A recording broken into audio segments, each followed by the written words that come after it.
Hi everyone. Today I'm going to run down how I created the cityscape effect in our recent short film, Just Another Day. I used Adobe After Effects to create this visual for static tripod shots in the short. Okay, so I'm here in After Effects. I've already set up a new composition and I've put in a particular shot from Just Another Day here. The first thing I've gone ahead and done is stabilize the footage using warp stabilizer. It was quite windy when we shot the film, so the original footage was quite shaky. In doing that, we've just sort of smoothed out the whole thing. So the very first thing I'm going to do is just duplicate that layer, and I'm going to use the pen tool to create a mask. Now, this particular shot becomes a bit more troublesome in terms of making a cityscape in the background, because you see in areas like this where it's not entirely solid. So what I'm going to do to begin with is I'm just going to mask around the bits that I know for a fact are definitely solid and will definitely hide the cityscape. There's no right or wrong way of doing this, it's entirely based on instinct, so just whatever you feel is best is probably going to end up working. It doesn't have to be perfect by any means. We're going to feather this quite heavily in a minute. So there's our first initial mask, and that is covering most of the tree line. Of course, like I say, there are odd branches sticking out because they're not fully opaque. And of course there are little bits there that are a bit more transparent. I don't think that matters too much. Okay, so obviously you can see where this is going. The next step is going to be to introduce the cityscape and put it behind the tree line. This is just a picture I got from Google Images of the Leeds cityscape. It's obviously not particularly well known, and so therefore it wasn't particularly anything iconic in the background of the film.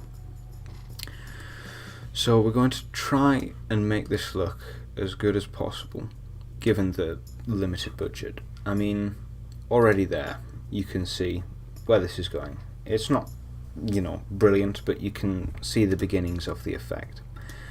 So then we're going to do literally just the exact same thing but on this layer, and we're just going to pen around the buildings. I'm going to do this very, very roughly. Of course you don't want to get much of the skyline in because you've got your own sky in the footage that you took.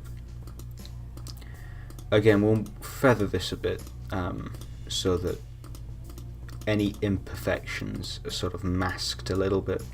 I'm not going to spend as long on this as I did for the actual film because of course this is just a tutorial, but when you apply the effect to your own films, of course spend as long as you need to make the effect look as good as you possibly can. Okay, so I mean straight away there you can see it's not looking terrible by any means, it's not looking great. I certainly wouldn't put it in the final film. For the tree line here, we're just going to feather the mask to about 20 or so. Is that good? Maybe that's a bit too much. Maybe 10. That's not so bad.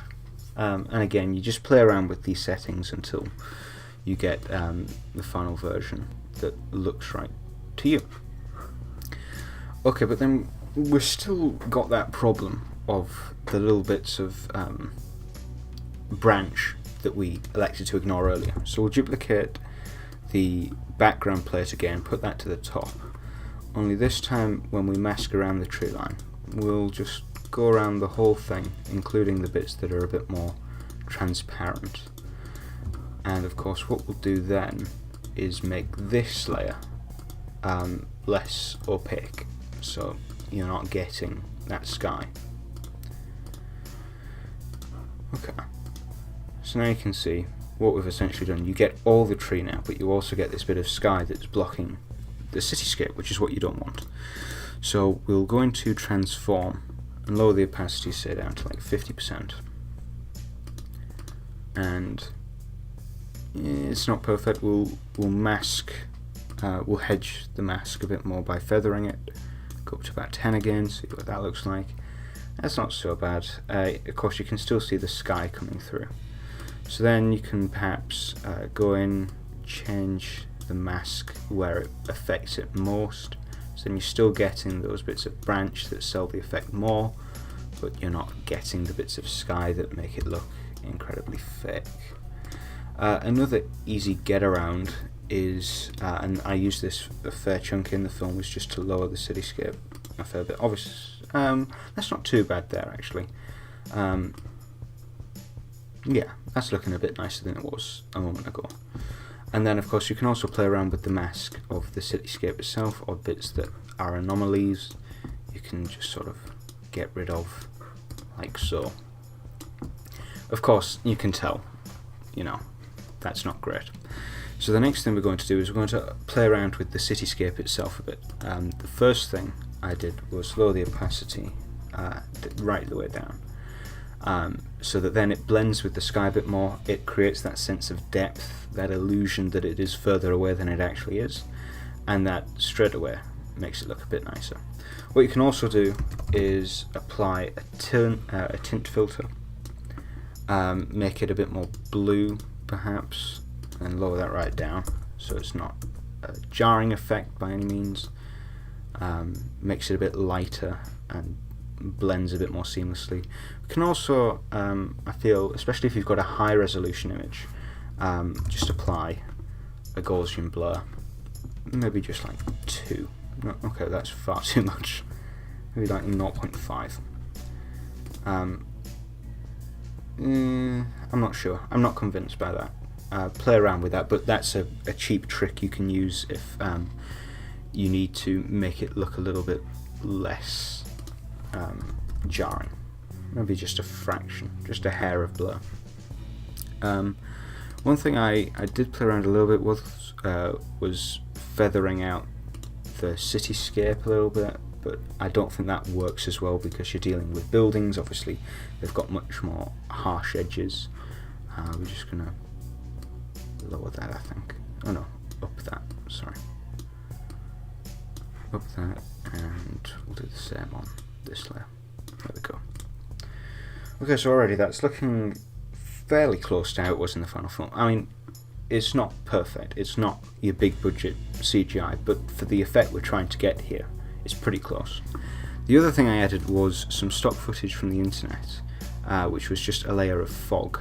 I downloaded this ages ago, so I'm afraid I don't know the exact link, but of course just change the blending mode to screen or add or some such.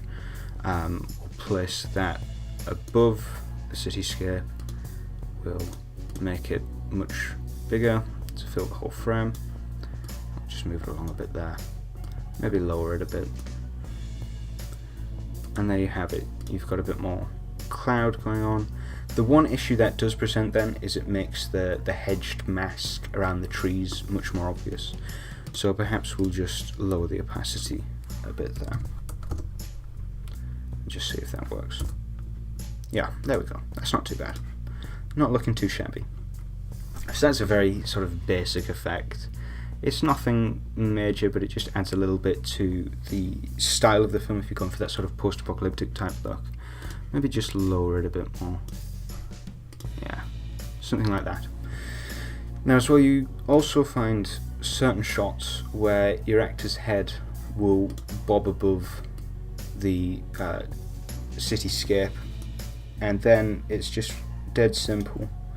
It's a case of masking around your actor, keyframing the mask, moving on to the next frame, then moving the mask, and then that'll cover that up. Again, feather that a little bit. I've just used the exact footage from the film there to illustrate that, but that is basically it. Obviously you can see in the final shot in the film, I duplicated the cityscape a few times. You can see the buildings crop up a couple of times, and lowered it quite significantly, reduced the scale to reflect the image. You play around with all that sort of stuff in your final result and see what works for you, essentially. But that's hopefully just cleared up that effect, and hopefully you've learned something from that. Hopefully you apply that in your own films if you find a way.